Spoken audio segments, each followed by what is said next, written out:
नमस्कार। आज देश की तमाम फटाफट खबरों में आपका स्वागत है। आप न्यूज़ के चैनल इसलिए देखो क्योंकि आप गुमराह नहीं होना चाहते या गुमराह किए जा रहे हो।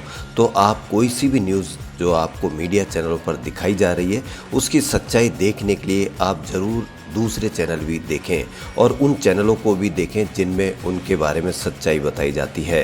और यदि आपको सच्चाई छुपाई जा रही है तो ऐसा समझ लो कि आपको उन चीज़ों से दूर किया जा रहा है, जैसे आपके बच्चों की फीस से, बढ़ते बच्चों की बेरोजगारी से, बढ़ते महंगाई से, बढ़ते पेट्रोल के दामों से।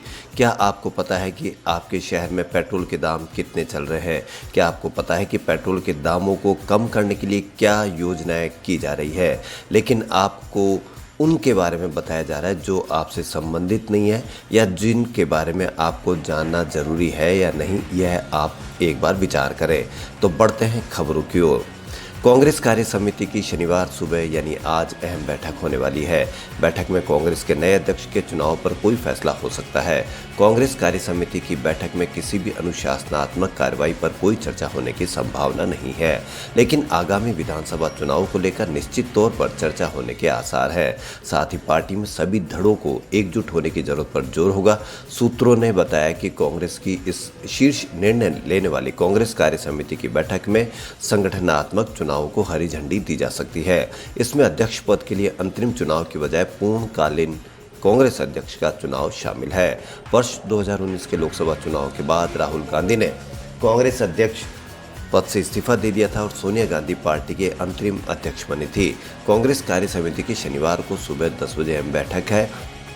इस बैठक में कांग्रेस के नए अध्यक्ष के चुनाव पर कोई फैसला हो जा सकता है। माना जा रहा है कि जिले से लेकर राष्ट्रीय स्तर तक सदस्यता की चुनावी प्रक्रिया पूरी होने तक सोनिया गांधी के अध्यक्ष पद पर बने रहने के आसार हैं।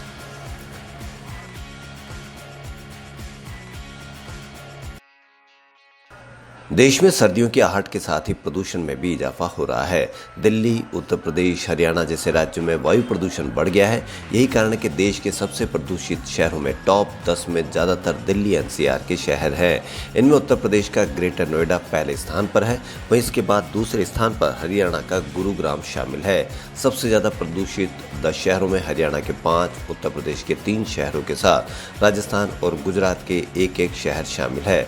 यह सभी शहर ऐसे हैं जहाँ रहने वाले ज़्यादातर लोगों को लंबे समय तक प्रदूषण के कारण सांस लेने में दिक्कत की समस्या हो सकती है।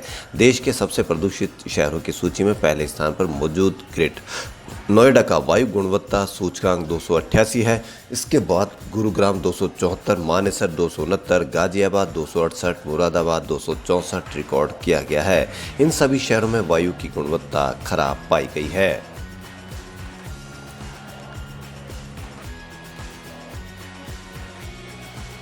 पेट्रोल डीजल की कीमतें आए दिन रिकॉर्ड बना रही है। अक्टूबर महीने में ही अब तक कुछ दिनों को छोड़कर तकरीबन रोज वाहन ईंधन के दामों में वृद्धि की गई है। 16 अक्टूबर यानी शुक्रवार को पेट्रोल डीजल के दामों में लगातार तीसरे दिन इजाफा हुआ। राष्ट्रीय राजधानी दिल्ली में पेट्रोल और डीजल दोनों के दामों में 35 पैसे प्रति लीटर महंगे हुए। Oil marketing company Indian oil corporation के मुताबिक दिल्ली में पेट्रोल अब 105 रुपये 14 पैसे और 105 रुपये 49 पैसे हो गया है। वहीं डीजल 94 रुपये से बढ़कर 93 रुपये हो था, जो 94 रुपये 22 पैसे हो गया है। घरेलू स्तर पर ईंधन के दामों में तेजी की वजह से अंतर्राष्ट्रीय स्तर पर क्रूड की कीमतों में उछाल को बताया जा रहा है। लेकिन क्या क्रूड के दाम रोज ही बढ़ रहे हैं? कभी तो कम हुए होंगे। तो जब कम हुए तो क्या देश में पेट्रोल के दामों में कमी की गई? तो इनके बारे में खबरें आप जरूर रखें, वरना पेट्रोल कहां तक जाएगा ये आप अंदाजा नहीं लगा सकते हैं।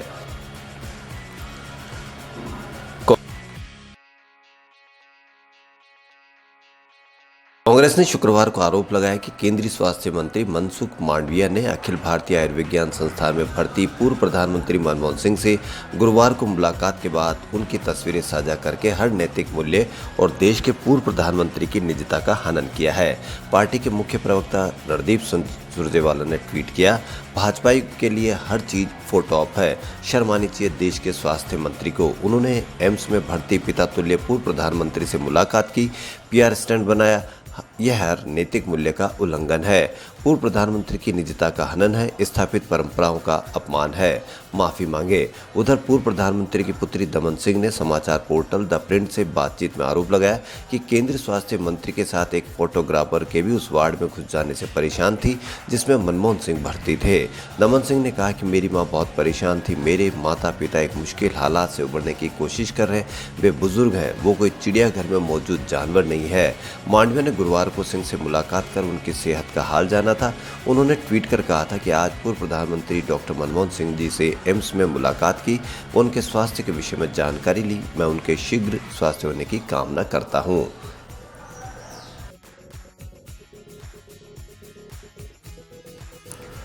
दिल्ली के सिंघू बॉर्डर पर शुक्रवार सुबह एक युवक के हाथ पैर काटकर बेरहमी से हत्या की गई थी। मृतक पर आरोप लगाया जा रहा है कि उसने पवित्र ग्रंथ का अपमान किया था। इस मर्डर के पीछे सुबह से निहंग सिखों पर शक किया जा रहा था। शाम को एक निहंग ने हत्या की जिम्मेदारी लेते हुए पुलिस के सामने सरेंडर कर दिया। इसके अलावा इस घटना का एक वीडियो भी सामने आया है जिसमें निहंग सिखों के एक समूह मर्डर से पहले उस युवक से पूछताछ करता हुआ भी दिख रहा था। कौन होता है निहंग, जानिए। निहंग योद्धा सिख होते हैं। उनकी उत्पत्ति साल 1699 में गुरु गोविंद सिंह द्वारा खालसा के निर्माण के वक्त की बताई जाती है। ये हमेशा नीले वस्त्र, नीली पगड़ी धारण किए हुए होते हैं। इसके अलावा ये कृपाण, नेजा, खंडा इस तरह के शस्त्र रखते हैं। इनका कहना है कि ये खुद को किसी भी नियत बेगुनाह बेजुबान पर अत्याचार के रक्षक मानते हैं।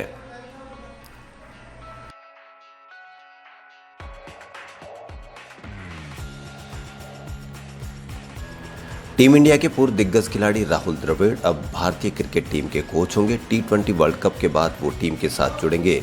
टाइम्स ऑफ इंडिया में छपी खबर के अनुसार शुक्रवार को IPL फाइनल के दौरान द्रविड़ कोच बनने के लिए सहमत हुए। दुबई में BCCI अध्यक्ष सौरव गांगुली और सचिव जय शाह ने द्रविड़ के साथ बैठक की। उन्हें T20 विश्व कप के बाद टीम के साथ जुड़ने को कहा।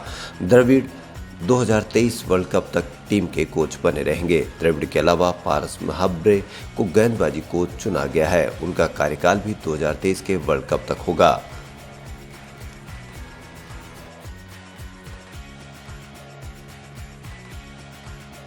IPL के 14वें सीजन का चैंपियन मिल गया। 9वीं बार फाइनल में पहुंची चेन्नई सुपर किंग्स ने चौथी बार खिताब जीत लिया। चैंपियन चेन्नई को ट्रॉफी के साथ 20 करोड़ रुपए और रनर अप कोलकाता को 12.5 करोड़ रुपए प्राइज मिली।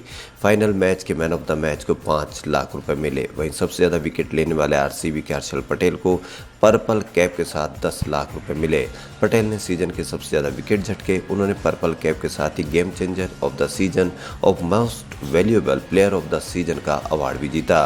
इन सभी अवार्ड के लिए उन्हें 10 लाख रुपए मिले।